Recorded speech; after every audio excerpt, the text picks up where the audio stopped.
मेरे प्यारे दोस्तों, आज हम आपको एक ऐसी कहानी सुनाएंगे जिसमें एक बाप ने पैसों के लालच में अपने ही बेटी का सौदा कर डाला। उसने अपनी बेटी को जवान और सुंदर बनाने के लिए इंजेक्शन लगाए और फिर अपने दोस्त के साथ मिलकर अपनी ही बेटी का सौदा कर डाला। आखिर उस बाप ने ऐसा क्यों किया? चलिए समझते हैं। कहानी के माध्यम से उत्तर प्रदेश के पूर्वी हिस्से में बसा छोटा सा गांव सरायपुर, जहां हर घर की छत टूटी हुई थी और हर आंख में उम्मीदें थमी हुई थीं। इसी गांव में रहता था रामपाल, एक गरीब किसान जिसकी जिंदगी सूखे खेतों और बर्बाद फसलों से ज्यादा कुछ नहीं थी। उसकी पत्नी सरला 3 साल पहले तपेदिक से मर गई थी। इलाज के पैसे नहीं थे। रामपाल की इकलौती संतान थी गुड़िया, 16 साल की मासूम लड़की। सांवला रंग, बड़ी आंखें, पतली सी काया और हमेशा मुस्कुराने वाली।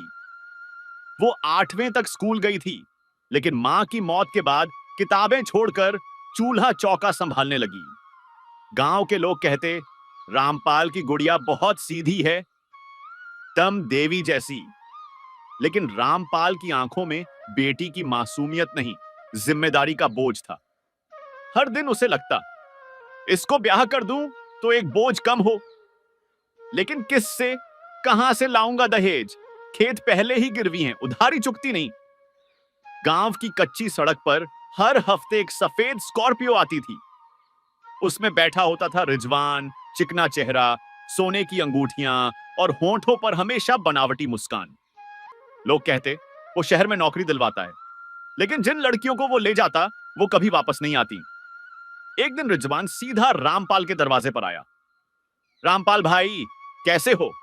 सुना है कर्ज बहुत चढ़ गया है। एक काम है, मेहनत भी नहीं और पैसे भी ठीक मिलेंगे। बेटी को शहर में एक साहब के घर काम पर लगवा दूंगा।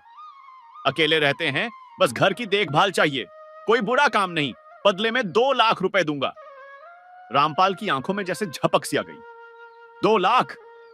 वो रकम जो उसने कभी गिनी नहीं थी।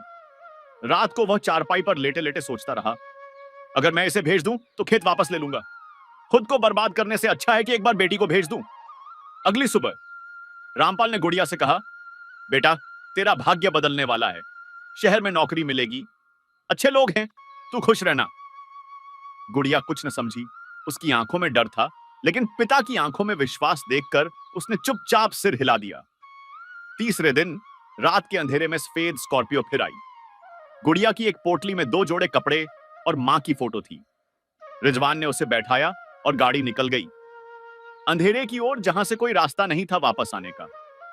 दिल्ली के बाहरी इलाके में एक आलीशान कोठी, बड़े फाटक, कैमरे और नौकर चाकर। गुड़िया को एक अधेड़ उम्र के आदमी धर्मवीर मालिक के सामने लाया गया। उसने एक नजर गुड़िया को देखा और कहा, हाँ ठीक है, अब ये यहीं रहेगी। रात को जब गुड़िया को अलग कमरे में भेजा गया, तब असली खेल शुरू हुआ। धर्मवीर ने दरवाजा बंद किया और धीरे धीरे उसकी ओर बढ़ा। डर मत, अब तू मेरी है। गुड़िया ने भागने की कोशिश की, चिल्लाई चिल्लाई, लेकिन आवाजें मोटी दीवारों में कैद हो गई।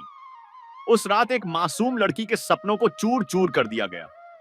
गुड़िया के दिन अब बंद कमरे, काले पर्दों और लाल आंखों के बीच गुजरते। वो खाना भी मुश्किल से खाती, न बात करती न रोती। उसकी आंखें सूनी हो चुकी थीं। हर बार धर्मवीर की नजरें उसके शरीर पर रेंगती, वो मरती जाती अंदर से।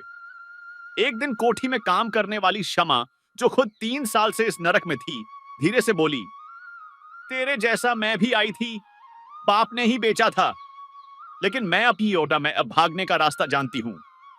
एक रात जब धर्मवीर नशे में था और नौकर सो रहे थे, शमा और गुड़िया ने खिड़की से बाहर निकलने की कोशिश की। 2 बार गेट से पहले पकड़ी गई थी, लेकिन इस बार वो पास के पार्क तक पहुंच गई। वहां से पैदल चलकर एक ऑटो से साउथ दिल्ली के एक एनजीओ, नारी न्याय केंद्र पहुंची।